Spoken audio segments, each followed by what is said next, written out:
நெல்லை மாவட்டம் வள்ளியூரில் உள்ள பேக்கரி கடை ஒன்றில் வாடிக்கையாளர் போல் நடித்து நபர் ஒருவர் செல்போனை திருடி செல்லும் சிசிடிவி காட்சி வெளியாகியுள்ளது. வள்ளியூர் ராஜரத்தினம் நகரை சேர்ந்த ஆகாஷ் தனது நண்பருடன் பேக்கரிக்கு டீ குடிக்க சென்றுள்ளார்.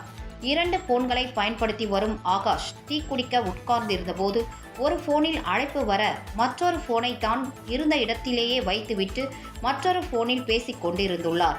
அப்போது அவரது நண்பரும் டீ வாங்குவதற்காக எழுந்து சென்ற நிலையில் ஒரு டீ குடிப்பது போல் ஆகாஷ் அருகே உட்கார்ந்து யாரும் பார்க்காத நேரத்தில் செல்போனை லாவகமாக எடுத்து மறைத்து வைத்துக்கொண்டு அங்கிருந்து சென்று விட்டார்.